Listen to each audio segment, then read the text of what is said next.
கிறிஸ்துவுக்குள்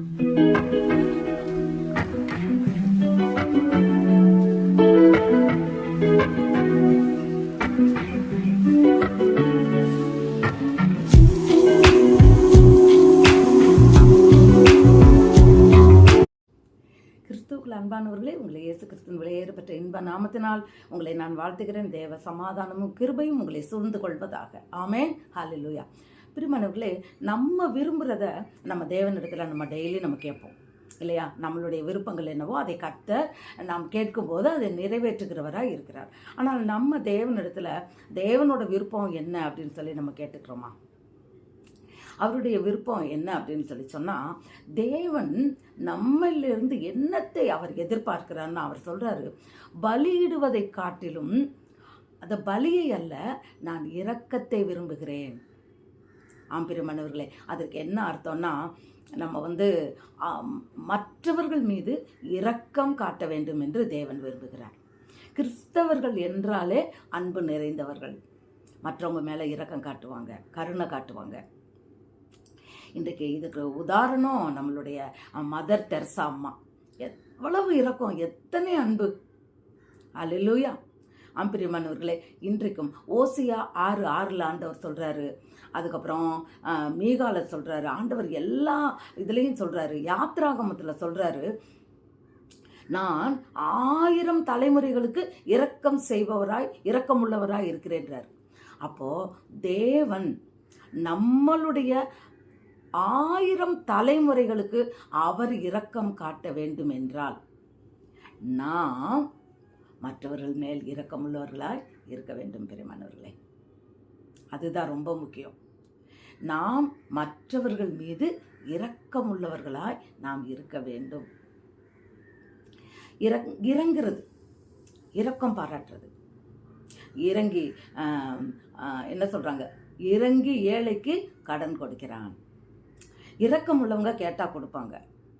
இறங்கி ஏழைக்கு கடன் கொடுக்கிறான்.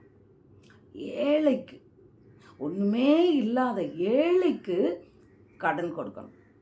அதாவது இந்த ஏமாத்த நினைக்கிறாங்கல்ல, உன்கிட்ட நிறையா பணம் இருக்குன்னு சொல்லிட்டு நீ கொடு, நான் கொடுத்துட்றேன்னு, அவங்களுக்கு நீங்கள் கொடுக்கணும்னு அர்த்தம் இல்லை. தரித்திரம் இருக்கு, இல்லாதவங்களுக்கு கொடு. அப்போது ஏழைக்கு நீ கொடு. இரக்கம் காட்டுகிற வேண்டும். ஆண்டவர் என்ன இரக்கம்! நாம் யார்? பாவிகள். ஆனால் நமக்காக அவர் இரக்கம் காட்டினார்.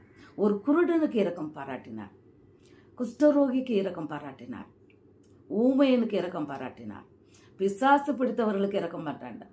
இதில் என்ன ஒரு காரியம், நான் ரொம்ப ஆச்சரியப்பட்ட விஷயம் என்னன்னா, சாத்தானுக்கு கூட அவர் இரக்கம் காட்டுறார். ஆச்சரியமா இருக்கா? அவர் இந்த பிசாசுகளை விரட்டும் போது, அந்த ஒருத்தர் லேகியோன் மேலே நிறைய பிசாசு இருக்கு. லேகியோன்னாலே அதிகமாக பிசாசுன்னு அர்த்தம். அப்போது இவர் அந்த பிசாசுகள் இவரை பார்த்துட்டு சொல்லுது, ஆண்டவரே எங்களை அந்த பன்றிகளுக்குள்ளே அனுப்பும், எங்களை நீங்கள் விரட்டுறீங்கல்ல, அந்த பன்றிகளுக்குள்ளே அனுப்பும். அப்போ ஆண்டவரே, ஒன்னெல்லாம் நான் பன்றிக்குள்ளே அனுப்ப முடியாது, நீ கடலுக்குள்ளே போ, நீ சாகுன்னு சொல்லி அவர் சொல்லலை.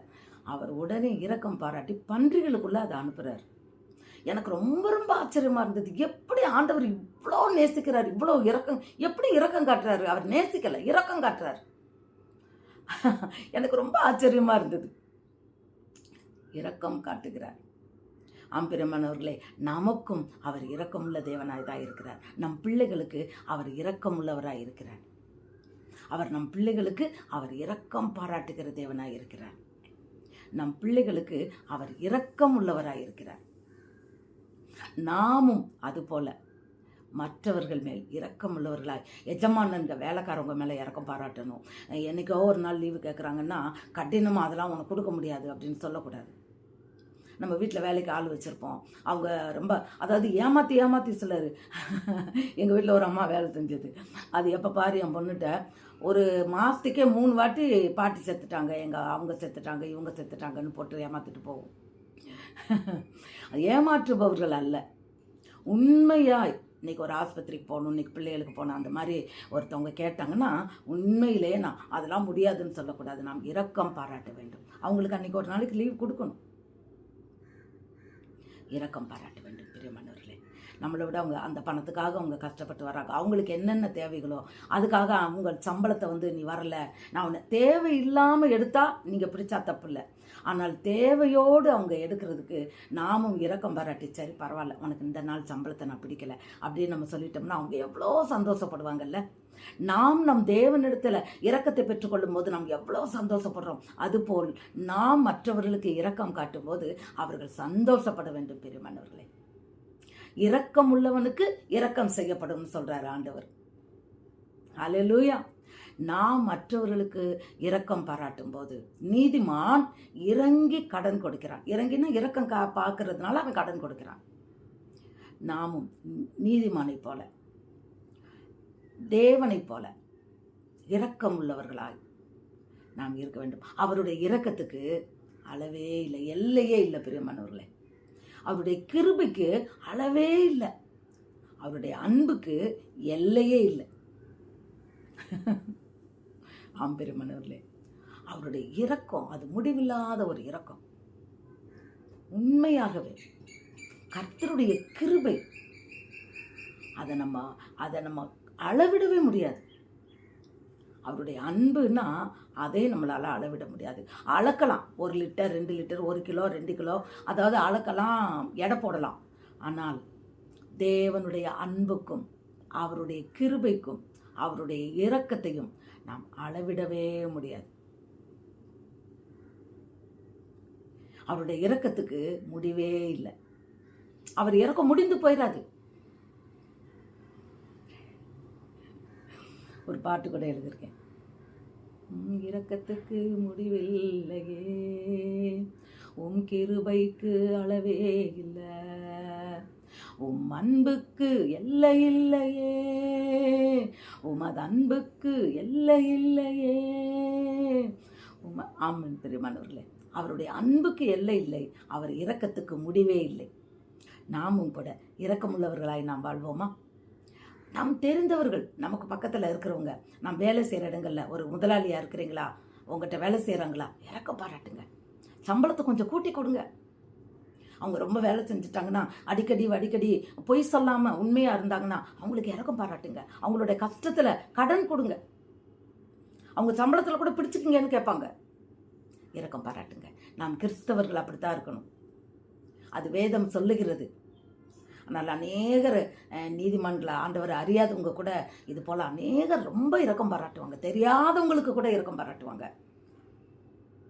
ஆம் பிரியமானவர்களே, நாமும் இரக்கம் உள்ளவர்களாய் நம் தேவனை போல, அவர் 1000 தலைமுறைகளுக்கு இரக்கம் செய்கிற தேவனாய் இருக்கிறதுனால நாமும் நம் தேவனை போல இரக்கம் உள்ளவர்களாய் நாம் இருப்போமா? இன்றைக்கு கர்த்தர் நம்மை பார்த்து பேசுகிறார். God bless you. பிரியமானவர்களை, வர்ற சனிக்கிழமை லைவ் ஒன்று போடுறேன். அதில் சப்ஸ்கிரைபர், இந்த சேனலை விசேஷித்த விதமாக சப்ஸ்கிரைப் பண்ணுன உங்களுக்காக நான் ஜெபிக்க விரும்புகிறேன். நேற்று போன வாரம் நம் தேசத்திற்காக ஜெபித்தோம். இன்றைக்கு உங்களுடைய ஜெப குறிப்புகளாய் நான் ஜெபிக்க நான் விரும்புகிறேன். நீங்கள் அந்த லைவில் கலந்து கொள்ளுங்கள். வர்ற சனிக்கிழமை காலையில் 11 மணிக்கு, 10 மணிலேருந்து ஆயத்தமாக இருங்க. நீங்கள் அந்நேரம் ஓப்பன் பண்ணாதீங்க. ஒரு லைவ் ப்ரோக்ராமில் ஆரம்பிக்க போகிறோன்னா ஒரு 10 o'clockலேருந்து நீங்கள் ரெடியாக இருங்க. நான் ஏன் 11ன்னு சொன்னேன்னா, போன வாரம் 10 மணின்னு போட்டுட்டேன். ஆனால் இந்த சூழ்நிலை பார்த்திங்கன்னா நெட்டு கனெக்ஷன் இல்லாமல் போயிடுச்சு, ஒர்க் பண்ணாமல் போயிடுச்சு. 2 இடத்துலையுமே, என் வீட்டில் இல்லாமல் போச்சு, என் பொண்ணு வீட்டில் இல்லாமல் போச்சு. அப்புறம் ரொம்ப ஒரு அரை மணி நேரம் கழித்து ஹாட்ஸ்பாட்டு போட்டு என்னோடய கணவரோட மொபைலில் இருந்து போடுறதுக்கு டைம் ஆயிடுச்சு. முதல்ல வந்தவங்கெல்லாம் நீங்கள் திருப்பி ஜாயின் பண்ணியிருக்க மாட்டீங்க, இல்லை போலன்னு நினச்சிட்டு போயிருப்பீங்க. ஏன்னா லைவ் ஆரம்பித்தா சுற்றி வந்துக்கிட்டு இருந்தது. அதனால் இந்த முறை 11 மணிக்கு நீங்கள் வாங்க. உங்களுடைய ஜெப குறிப்புகளை உங்களோட விண்ணப்பங்களை எழுதுங்க. அந்த விண்ணப்பங்களுக்கு நாம் ஜெபிப்போம். கர்த்தர் நிச்சயமாக ஜெபத்துக்கு பதில் கொடுப்பார். God bless you. உங்கள் அனைவரையும் என்னோட லைவுக்கு நான் வரவேற்கிறேன். விசேஷித்த விதமாக நம் சப்ஸ்கிரைபருக்கு நான் வரவேற்கிறேன். அது நாம் இன்னைக்கு ஜெபிப்போம். வர்ற சாட்டர்டே நம்ம ஜெபிப்போம், ஒன்று கூடி ஜெபிப்போம். நிச்சயமாகவே கர்த்தர் பெரிய காரியங்கள் செய்வார். விசுவாசத்தோடு கலந்து கொள்ளுங்கள். God bless you.